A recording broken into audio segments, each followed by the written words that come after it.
runpuresports.com. NBA Hardwood Show, breaking it down for you. Me, DC, no JT Hayes. He's a bit busy, got some traffic issues, so he'll join us next time. But hey, we will do our best to break down the games for you.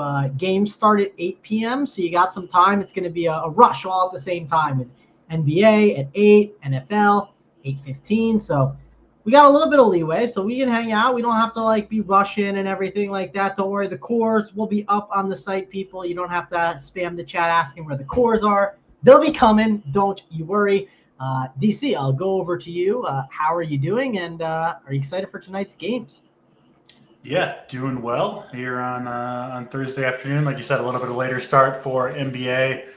A little annoying, I guess, that all three NBA games start 15 minutes before the big football game between the Ravens and the Bengals. So going to be a busy, 45 minutes there, getting NBA lineups finalized, getting showdown lineups in, all that good stuff. But should be a fun night. Wolves are playing on this slate, and I think one of the games of the year for NFL so far, Bengals and Ravens tonight. Obviously, got a bunch of content up on the site, videos, all that stuff for the football game as well. So I'm sure lots of people watching this show are looking forward to that. But a pretty fun 3-game slate here for NBA as well. So looking forward to breaking it down with you, Mangone.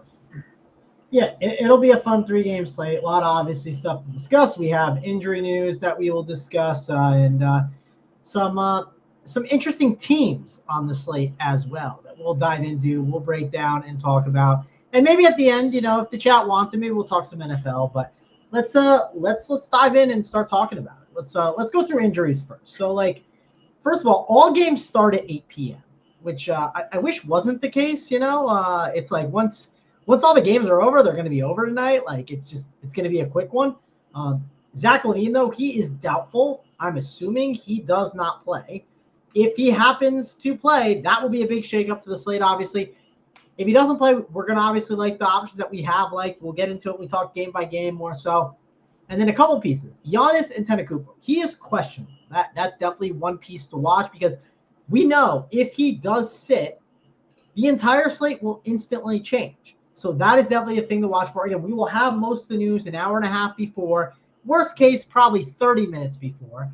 And then Shadon Sharpe, he is questionable. So honestly, I'm assuming LaVine doesn't play. I'm assuming Giannis, it's against the Jazz, so there's a chance he misses. But I'm assuming he plays just because this team has been bad, and he's been out a little bit, but I think he's trending more in than out, and I could be wrong. And then Sharpe, I don't really care about because it's Shadon Sharpe. So, DC, anything on the injury front that you are looking at? Yeah, I mean, the Bucks are, what are they, 1-6, 1-5, 1-6, something like that. I think they've lost all their games outside of their opening game. So it's been a rough one. DC, they're in first place in the Tankathon right now. So they have the the worst record. Yeah, and obviously Doc Rivers coaching, and it's just been rough for the Bucks. They obviously screwed up with a lot of their decisions, right? Outside of Giannis, they've kind of seems like most everything wrong the Bucks have. And who knows? Their time might be limited with Giannis in the Bucks uniform. You wonder, NBA, players can sit out obviously for injuries, but really for any reason, right? It seems like, look at the Embiid stuff. So who knows what Giannis's actual status is in terms of how healthy he is, all that stuff. Could definitely see some changes coming for the Bucks in a hurry if they're not able to turn it around. Obviously, we don't have, we're not going to have the news on this show. It's just a fact of this slate, doing it early with the later start. So, we got to talk about if-then situations for all these players. Luckily, only 3 games, so you can do that. If Giannis plays, I do rank him as the top spend overall in this slate. Not that many places to go over 10K, right? Just to do in Giannis and Wembanyama. But I do rank Giannis slightly ahead, assume he's in there, wondering where you stand on that. And then, obviously, if he's out, we saw the big game from Bobby Portis. We'd see a bump from Damian Lillard as well. But I do think it's more likely than not that he'll be in there. Where do you rank Giannis versus Wemby? Because you definitely can afford to get at least one of them in there tonight, Mangone. Yeah, I mean, Personally, I'm team Giannis. If I had to pick, first of all, matchup's great for both, but Giannis going against the Jazz, he's gonna absolutely obliterate them. Obviously, Wemby, you have the uncertainty, right? They always cautious. But then, he's still young. The Spurs, they're still not a title team or anything like that. They still have a long ways to go. They're gonna manage him. So, and if the game ever does blow out, like we've seen, when the Spurs do get blown out, he just doesn't get that run. So, and also, yeah, I think that's a good point. And then also, I mean, if you're in the Bucks, we've talked about their struggles so far this season. Like, if you're the Bucks coaches, you get Giannis back. Like, you need a win, right? Like, you can't really. I mean, you're going to be having a little itchy trigger finger to get him back in the game, I would assume, when he's on the bench if it's close. So I do think we could potentially see assuming he's healthy, a minute ceiling game for Giannis would make some sense here, right?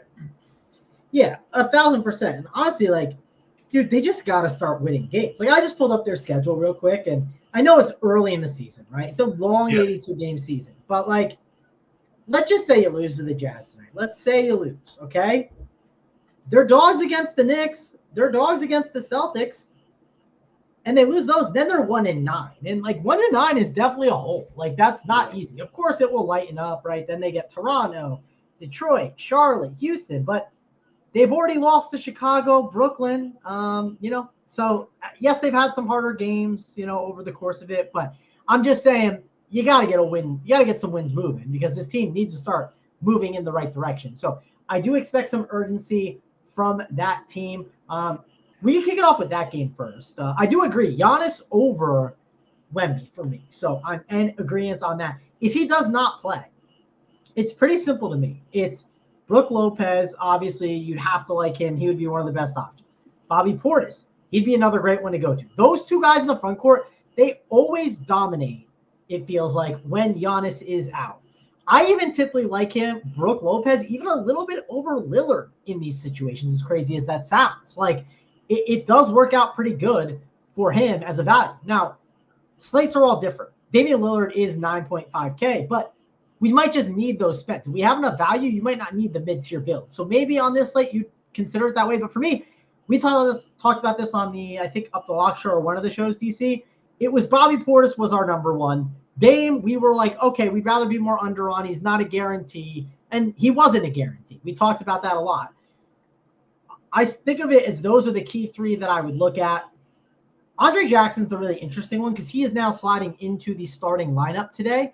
And with him sliding into the starting lineup, DC, like, I don't think it's the greatest fit in the world because they don't have that much spacing at all, but 3.5K for a starter is pretty egregious. And if Giannis is out, there is more usage for him to get. And he's not just a guy that's going to stand in the corner at this point, right? He would actually get a lot more ball handling than with Giannis out. So that is something to watch for. If Giannis is in, I don't think he's as strong of a play. Still do not think he's a bad play, but I think that's a big piece that we'll wait on. The Jazz stuff is interesting because I think on the Jazz side, it's a bit of roulette that we're playing almost nightly with this team. George, Sexton, Clarkson. Those are the things that I don't know who's going to be the guy every single night, but it feels like someone has the ability to. On a 3-game slate, I do think you might have to set some rules with your teams. And I know on 3-game slates, I don't want to set a lot of rules and anything like that, but I'll just say I don't want all three of these guys. And I don't think it's the craziest thing to say max of 1, just because it's hard for these guys to get there. 6.4K for George, 6.2 for Sexton, 5.4 for Clarkson. So I would just be a little bit cautious with those guys. I do think it is a good matchup, obviously, because we do like to attack Damian Lillard. So guards are great plays from the Jazz. I think you have to make a case for playing at least one of them. I'm not saying put a rule and play at least one on your team, but you should be strongly considering Utah Jazz guards on this slate.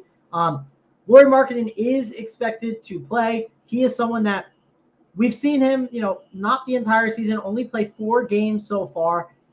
We've seen like Williams was in there for a little bit. We had Hendricks who got hurt as the starter. I assume that's going to be the guy that's now out of the lineup. So Lauri Markkanen will slide into that spot. I know we talked about John Collins the other day and how he could have a really nice role if he gets the minutes. they could need his size, but I don't absolutely love this matchup. This is a spot where I think he gets into a little bit of foul trouble. I mean, the ceiling is there, like we always say with these guys, but at 6'5" and the potential foul trouble, I just want to be lower on someone like John Collins.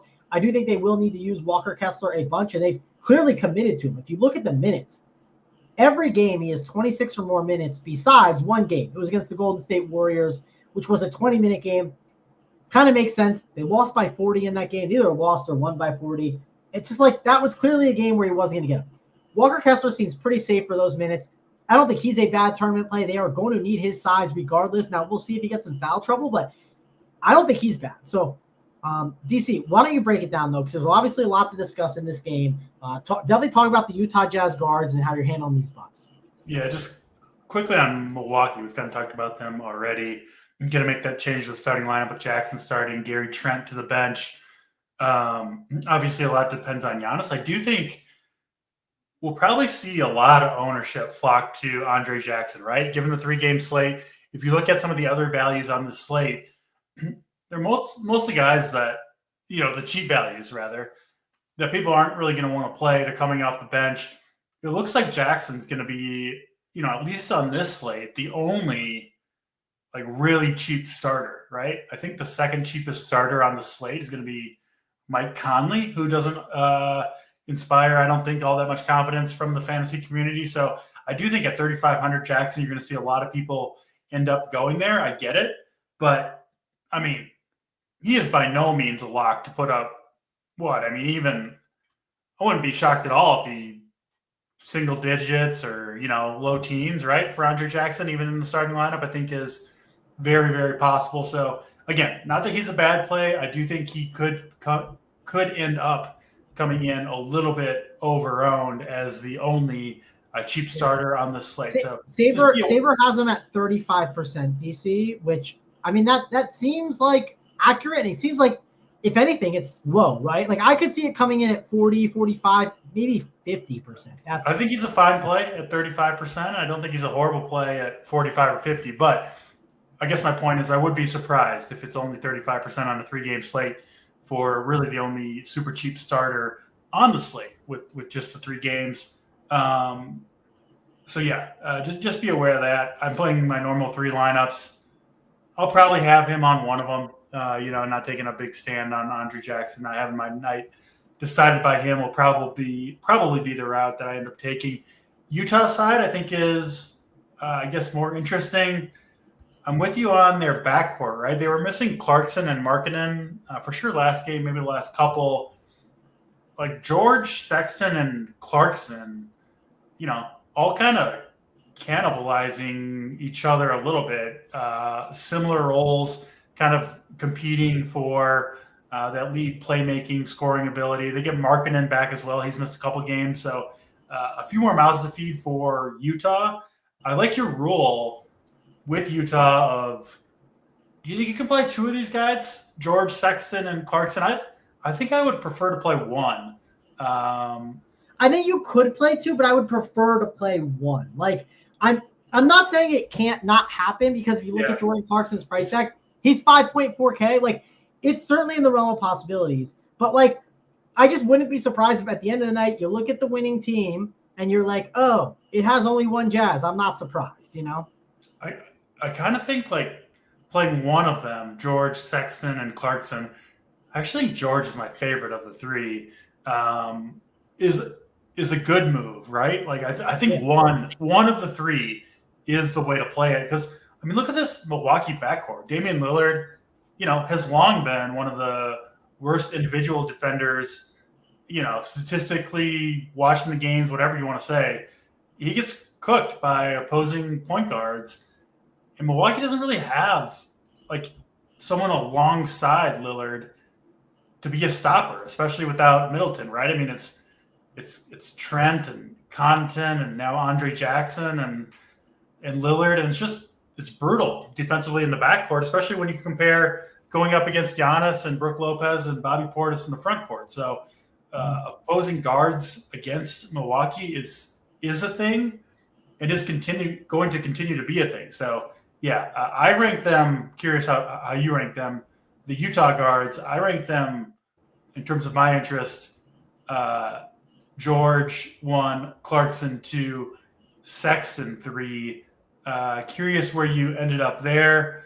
Obviously, Giannis, we both like him if he plays. And then I think Kessler is my second favorite play after the guards on Milwaukee. What about you, Mangone? How do you rank those 3 guards for the Utah Jazz? Yeah, I'd say the way I rank them is George 1, Sexton 2, Clarkson 3. Okay.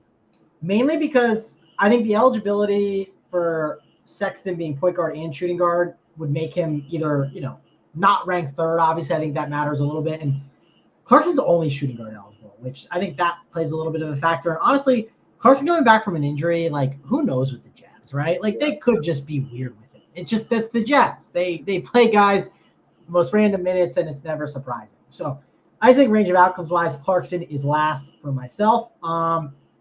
The other thing I wanted to mention, too, of why I kind of do think that rule with the Jazz is not a bad idea on this slate, I think guard has a lot of good plays today. I just think there's plays that you're going to want to get exposure to. I mean, the Timberwolves are going to be in a game that's a fast-paced up-and-down game against the Bulls, so those guards are going to have good opportunity.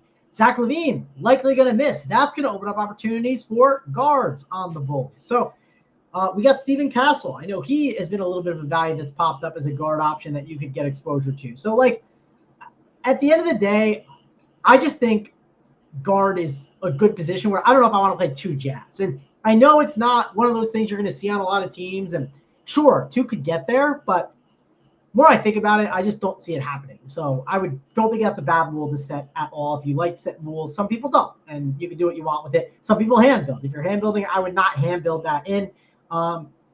Let's see if there's anything else to really discuss here. Did you agree with me if Giannis sits, Brook Lopez should get a decent bump? Because I think he gets overlooked in that conversation. And I even felt I remember I was on air, I think, talking about it with you guys about it. And I felt like I didn't talk enough about Brook Lopez when I should have, because I do think his role gets way too ignored in these kind of spots. Yeah, not only the minutes and, of course, when Giannis misses, everybody's going to get at least a little bit of a bump. But I actually think Lopez's role changes. When Giannis is in there, his role is to make sure the opposing center doesn't get rebounds, right? He's the king of box outs. It's even you can see it when you watch him play, but you can actually look up those kind of stats. And Lopez is always number 1 in the league and boxing out, but most of those don't actually result in rebounds for him. It's to clear it up for Giannis, right? Ideally, you get Giannis grabbing the board and then kind of pushing the break is, I think, how the Bucks would like to play. So yes, I do think Lopez's minutes projection and his points per minute projection both go up significantly if Giannis misses. And if Giannis is out, Portis, Lopez, Lillard, if you want, Jackson gets a bump, right? Milwaukee at that point becomes maybe the best team to target overall in the slate. For sure. I know we talked about a lot about that game, but it's definitely a good game. If you guys could hit there's only 3 games to talk about, so Yeah, there's only 3 games to talk about too. But if you guys could hit the like, subscribe, we appreciate it. That's all we'll say. We'll say it once. No need to say it again. We got 2 more games to discuss. Let's get the Spurs and Trailblazers, which I think is a game that we could be pretty quick on. I don't think we're gonna love this game. Keep in mind, it's a 3-game slate. We're gonna have to consider playing it. It's not like we can completely ignore it. But Wemby is clearly a good spend that you want to get exposure to. One of the issues you have with this team is listen, if it's a blowout one way or another, you're just not going to get the run from someone like Chris Paul. We've seen the ceiling from Chris Paul, 6.9K. He has had over 37 DK points 4 times this year, which would clearly pay off that tag.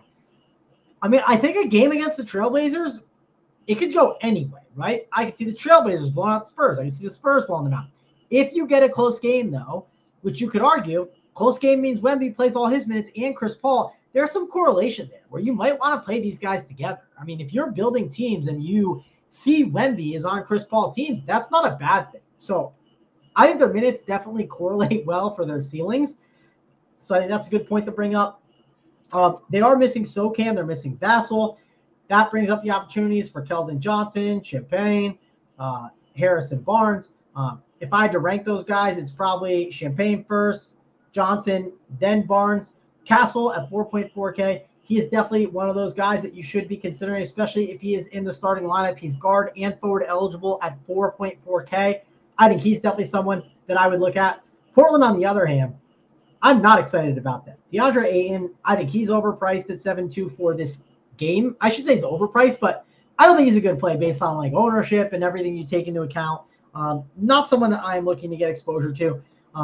Jeremy Grant, I do think he's an interesting option at 6.7K. We know he can show his ceiling if he gets hot. It's definitely the matchup for it. Same with someone like Anthony Simons at 7.5. There's definitely plays here you have to like. I know Shaedon Sharpe could be coming back. If he does come back, that could muddy up some stuff. We'll need that starting lineup. That could change some of our opinions. But DC, I'm assuming you'll be higher on the Spurs than the Blazers. That's how I feel. How about you? Yeah, I'm with you. I think the Spurs are pretty interesting here. Coming into the season, I really liked the CP3 signing for the Spurs, pair him up with Wembanyama. And I've made the point early on that I think these two players, Chris Paul and Wembanyama, are highly correlated together. And we've seen Wembanyama's two biggest games. Chris Paul put up 40-plus fantasy points himself in each of them. And I just think that's going to be the case. I mean, their minutes are tied together. A lot of CP3 assists, of course, are going to go Wembanyama's way. The biggest thing, though, is I think the minutes. I mean, look at the game 2 games ago, against the Clippers. They lost that game, but we saw Wembanyama and CP3 both play essentially the entire fourth quarter. And then last game, they get blown out and they both essentially sit. I think they did sit the entire fourth quarter. So those two are tied together. I think if you're playing, I think you can play Wemby without CP3. But if I'm playing CP3, I want to play Wemby with him, right? Because I do think if you're getting the 30-plus minutes from Chris Paul, you're probably going to get him from Wembanyama as well, right? Outside of a foul trouble or injury scenario, I just think you only get those minutes from CP3 if they're there in the fourth quarter, right? If it's close, and in that case, in by far the large majority of simulations, whatever you want to call it, you're going to get the Wembanyama minutes as well. So I think that's a good call. Obviously, Trey Jones, he's been out, but him being out for the Spurs means that, and Sohan too, right? Like he's a guy, and Vassell, who can kind of do a little bit of the secondary playmaking. Both those guys out means that if the Spurs play well, which, they're at home against Portland here, I assume they're favored to win this game. I could see CP3 playing well along with Wemby. I do also think with the injuries, you can consider some of these other guys for the Spurs as well, right? We saw Steven Castle started last game. He was kind of already in the rotation. Hasn't done much on a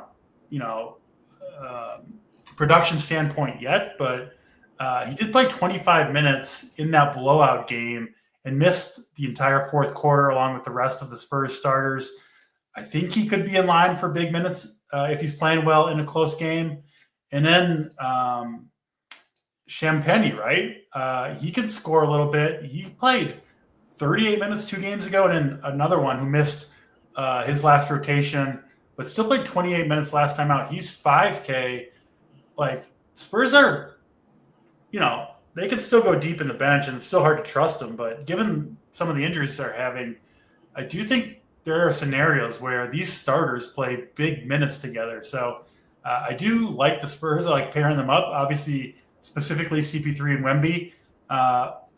Portland side, I don't know. I mean, I really haven't watched much Portland so far this year. Maybe no surprise there. I mean, where are you going with the Blazers? I don't see anything that's really super enticing, especially assuming Sharp goes. But anything that looks good to you from the Blazers side, Mango? I think it's Jeremy Grant, mainly because I know what his upside is if this game is a tight game. The offense will run through him and Simons, right? Those will be the two that it really runs through. Sharp coming back? He's listed questionable. Questionable. I mean, I think that's going to – if he's in, that definitely will muddy stuff up and you'll be a little frustrated. But I just know what Jeremy Grant's ceiling can be, right? He's the guy that can put up 50 DK points and like you're not surprised. He has to get hot with the three ball. He has to play a little bit of point forward. This is a matchup where they could use him at point forward a bit because you could see DeAndre Ayton struggle. You could see them in a trailing script where they just say, screw it, we don't want a big man on the court like Ayton. You know what we're going to do? Let's play some small ball and, like, force Wemby outside a little bit so he's not in the paint. Like, I just could see that route happening where I think his ceiling is really strong in this spot where I don't want to ignore him. Don't want to ignore Simons, but that definitely hinges a bit on Shadon Sharpe. But this is why I said I think the Spurs side, as crazy as it sounds, because of the pricing we're provided and the injuries on the Spurs side of the ball, I think the Spurs are safer than the Blazers, DC. It sounds crazy, but I think it's true. I think so too. I like the Spurs side better for sure. Yeah. So that's where we're at on that. Again, not my favorite game on the slate, but this next game up, we'll probably talk a pretty good bit amount because it's a strong game. It's probably, if Giannis is out, that's probably the game of the slate, but you could argue this is the game of the slate. I'm assuming LaVine, he's doubtful. I'm assuming he is not going to play. And Zach LaVine has been clearly an important part of this offense. And by important, I mean for fantasy-wise, right? Because of how much usage he soaks up. When he is out, there's clear plays on the Bulls that you have to like. Now, who are the plays and how do we rank them? DC, I'll just go to you to talk about just this conversation alone, and then we'll go into other stuff. But Giddey, White, and Ayo Dosunmu. I think there's a very big decision point with them and trying to figure out what happens there. Obviously, we cannot predict foul trouble. Foul trouble is just something you can't figure out. You're not going to know what to do with. If it happens, it happens. But we can look at ownership to help make our decisions on some of these guards. Ayo Dosunmu likely, he's 5.3K now. He is likely the chalkier option. Then it's between Giddey at 7.4 and Kobe White at 7.3. I assume more people flock to Josh Giddey over Kobe White, which makes me like Kobe White more from a tournament perspective. I just think his ceiling is insane. If he gets hot, they're clearly going to ride him out. He's going to be the guy that just runs the offense, and it's going to be all ran through him. So I think Kobe White is a better play than Giddey. I lean Ayo over Giddey and White just because of the price difference. But for me, it's like White and Ayo are 1A, 1B, and then I have Giddey as number 3. That's kind of how I rank it. How do you rank these 3 guards, DC? Because this is a big talking point when LaVine gets ruled out. Yeah, LaVine listed doubtful, as you mentioned. So assuming he's out, I know we're both building lineups, and probably everybody should be, assuming he does indeed miss. Bulls played last night. They did start all 3 of their guards. Giddey, White, Dosunmu all started. And I think they did that against Utah as well. They got there for the most part against Utah, at least Dosunmu and White did. And then yesterday they got blown out by the Mavericks. I played 2 of their guards on most teams yesterday, and I did it against Utah too. It worked against Utah. It did not work yesterday. None of them got there in the blowout, but they should be pretty fresh for this game, right? I mean, Giddey played 28, White played 29, Dosunmu 25. Even the other starters, Vucevic and Patrick Williams, were in the 20s in minutes as well too. So Bulls, kind of licked their wounds yesterday, should be ready to go here, assuming they can keep up with the Wolves, who obviously have a strong defense, are favored in this game.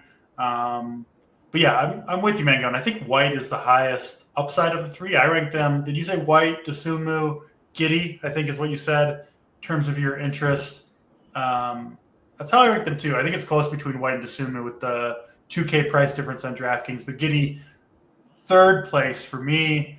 I don't think I'm getting to Vooch or Patrick Williams myself. So probably just the guards there. Again, this is assuming LaVine is out. And then we do got to talk about the Bulls bench. Couple interesting guys over there. We'll get there in a second. And then Minnesota, they really haven't had much, if any, injuries. So we've seen kind of a stable rotation from them.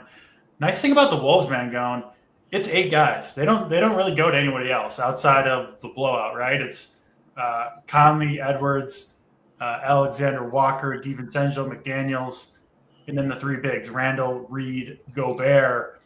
And so where the minutes and production, or at least the minutes, is going to come from, which makes Minnesota pretty enticing. We know Chicago on a back-to-back, they play fast. They don't play much or good defense. And, yeah, I think Minnesota is interesting here. Question is, where do you want to end up? Is it Edwards? Is it Randall? Naz Reid, I think, is a good value. Mike Conley at 4,600 is popping up as one of the better values on the slate. Could argue on the upside there, I think would be fair. But yeah, mixing in Minnesota for sure. I kind of think all of their guys are in play. Naz Reid, Edwards, Conley, probably my 3 favorites. And then on the Bulls side, like you mentioned, I ranked them White 1, DeSumo 2, Giddey 3. And then I think we should talk about 2 Bulls bench guys. First one is going to be popular. It looks like Dalen Terry. I believe he's a young guard, 22 years old, played mostly in the G League in his professional career, but did play 24 minutes yesterday. He and their first-round pick this year, Matas Buzelis, probably butchering that name, but they were the first guys in off the bench. Buzelis actually closed the game. They pulled Terry when the game was out of hand in the fourth quarter. I think both those guys are interesting. Looks like Terry's going to get ownership. Buzelis probably not. What are you doing with those 2 guys and obviously the rest of the game, Mango? Yeah. So the Timberwolves stuff you mentioned, I thought you were going to make fun of me, but I was going to mention Mike Conley actually at 4.6, mainly because this is too cheap on this slate. Yeah, it's just too cheap on this slate, right? It does feel like a condom play. I put my condom on with Tobias Harris the other day. Yeah, you're not getting a 40 burger from Conley. You're trying to get your 25 for 4,600 is what you're trying to do. Fair. By the way, the Tobias Harris thing worked. I didn't get a flame. I didn't get a snowflake. I just sat in the middle nice. But that doesn't deserve. You don't get to bring it back up later unless you get a flame emoji next to your play of the day. I know. I'm not victory out in the play. I'm just saying that's where it landed. It didn't crush. It didn't. It wasn't amazing. Not victory lap. I don't want anyone to think that. But back to the point.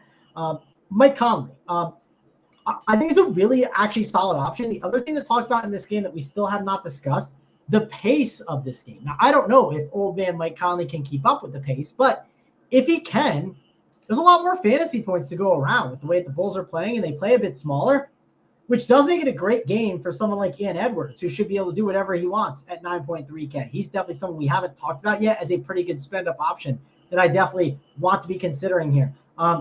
Julius Randle at 8.2. That feels a little expensive for me, so I doubt I'm getting to Julius Randle really here. I'm just not a big Julius Randle guy.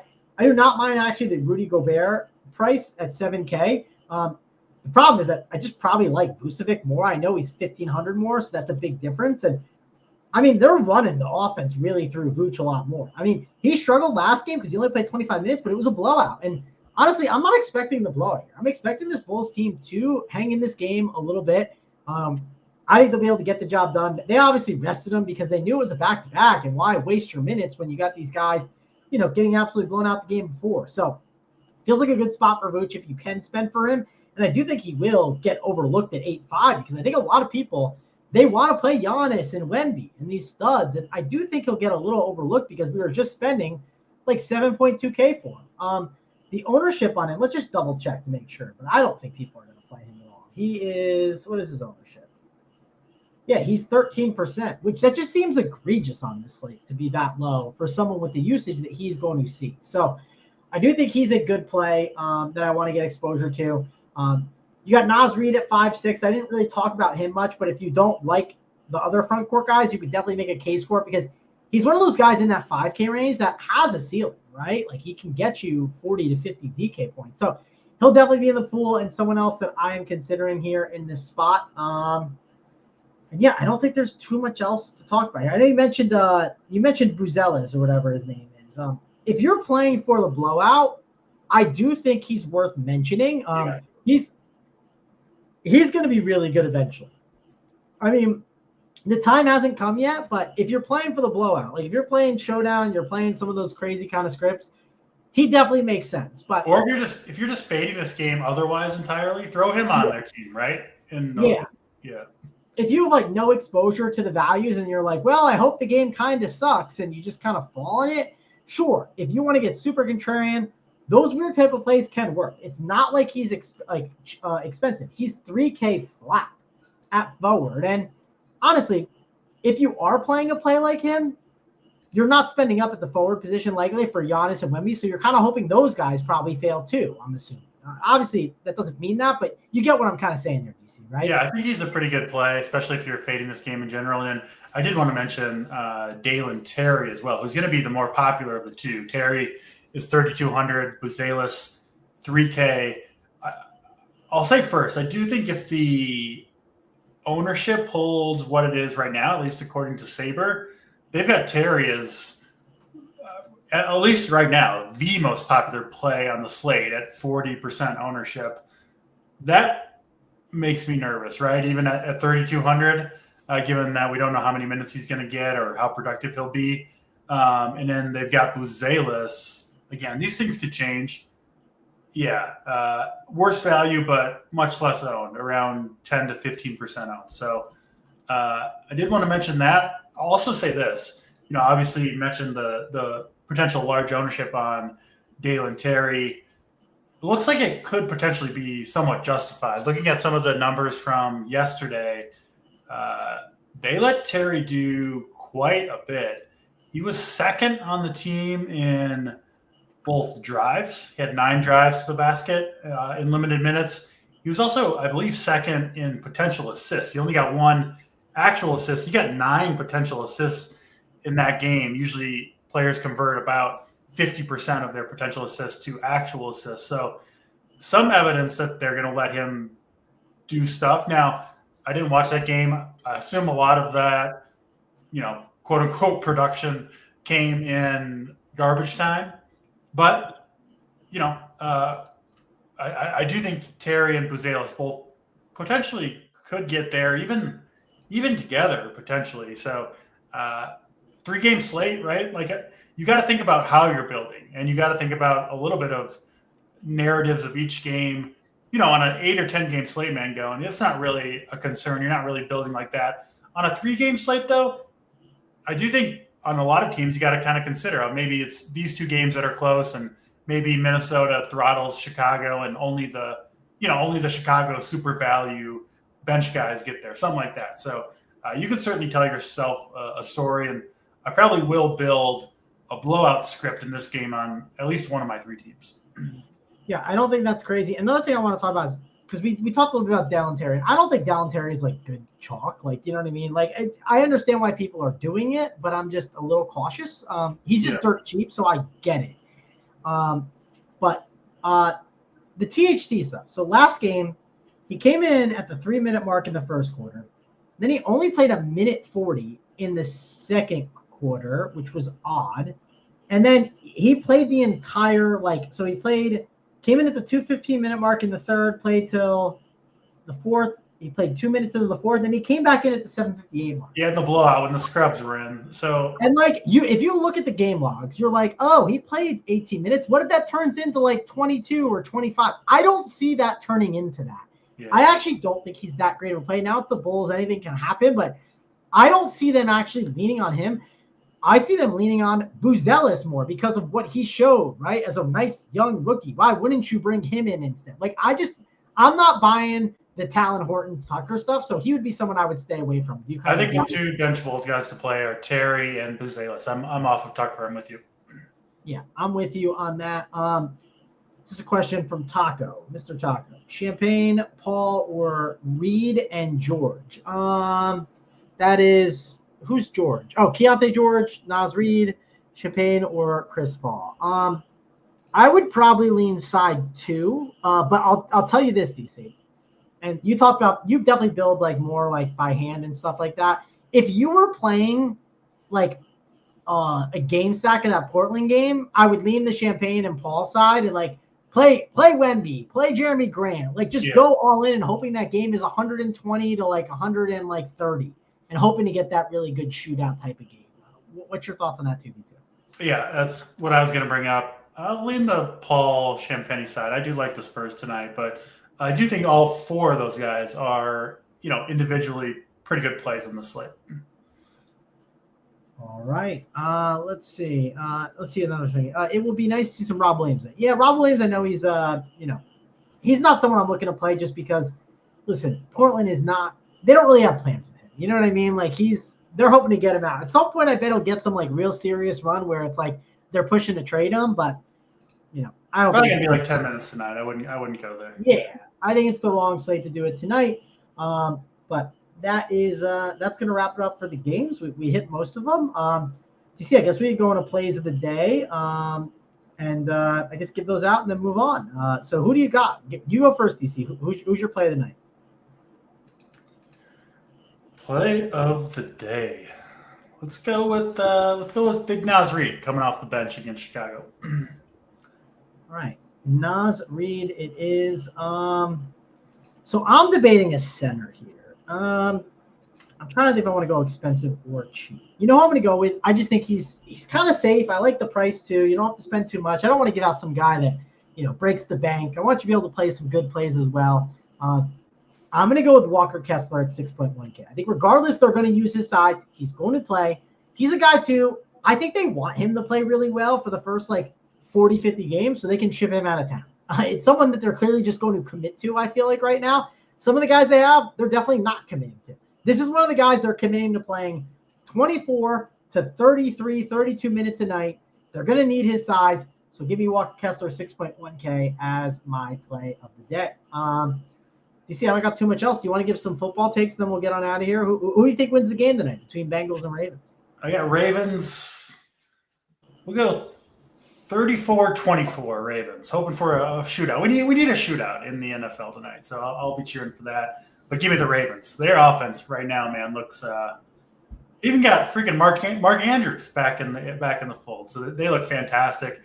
Man, the addition of Derrick Henry, it's so hard to stop the read option. So yeah, I got the Ravens tonight scoring a lot of points. All right, Ravens. I have the Bengals. I think the Bengals pull it off. I think they're going to come back. I think they're going to come back and make the playoffs. We'll see what they do from there. But I think the offense is able to. The bigger question: what's Jermaine Burton going to do? Is he going to show up for in time to I don't exactly know. I know I was fighting a couple of people on Twitter of how you see him playing the slots in the casino. No, oh yeah, I saw that. That was good. Yeah, he was playing the slots and having a good time. I was fighting Ship My Money a little bit on Twitter because he was like Jermaine Burton. He definitely thought he was gonna be one of the best plays of the slate the other day. He likes to fight. That Ship My Money guy. He likes what? He likes to fight. Yes, he does, and I don't mind getting into it on Twitter. But my point I was making was when you're going into Sunday and Jermaine Burton, a guy who has 2 catches and is a rookie, is who your game plan is centered around. What are we doing? You know what I mean? I'm not completely buying it. I bet he's got a shorter leash. He's cheap in showdown, so it's completely different. But there's other good values. Mark Andrews is a great value. There's a lot of good values, so I don't want to go all in on Jermaine Burton, if that makes sense. He's only had he's only had to go to practice 2 days since Sunday, so maybe he's been able to keep his head on straight and yeah, we'll see. Also, before we get on out of here, DC, I while we were on the show, Snyder, this is why being a Run Pure Sports Discord member is fun. So our guy Snyder and the Soldiers were in the chat. We were chatting it up. We were talking about the games, and Snyder mentioned Burrow has yet to score 20 DK points on the road. 18 against Kansas City, 17 against Carolina, 19 against the Giants, 14 against Cleveland. Snyder loves his trends. He loves his trends. He does. So, DC, guess what I did? I slid in there, and I said, can I grab 20 DK points tonight on Joe Burrow's over, right? That seems, I jumped into the Discord. I said it. Yeah. Snyder goes, check the DK Sportsbook. He should be available there, too. Oh, wow. Snyder. Sportsbook. Come on, Snyder. Yeah, come on, Snyder. If you love the under, then, just take my action. But, hey, that's why being a member is fun. We always like to get on each other and have a good time. You can get on me. You can get on Snyder. Get on DC. You can mess with all of us. Of course, get on Kevin Fallon. That's the guy we want you to get on all the time. And, hey, if you have a question tonight, send them all to Kevin tonight. Kevin's not watching the show, but send every question to our guy, Kevin. I'm sure he'll enjoy it. So, BG is on the Ravens onslaught. BG, I wish you luck. I'm sure I'll have a lot of Ravens. I'm sure I'll have a bunch of Bengals. I'm not going to do any 5-1s. I'm going to do a bunch of 4-2s and hope for the best. I think it's going to be a fun game to watch. This is one of those games I'm going to be seated on my couch. I'm not going to be distracted. I actually want to watch and enjoy this game. So should be a good time. Thanks a lot for joining us here on the show. For me, Mangone and DC. We'll see you guys later.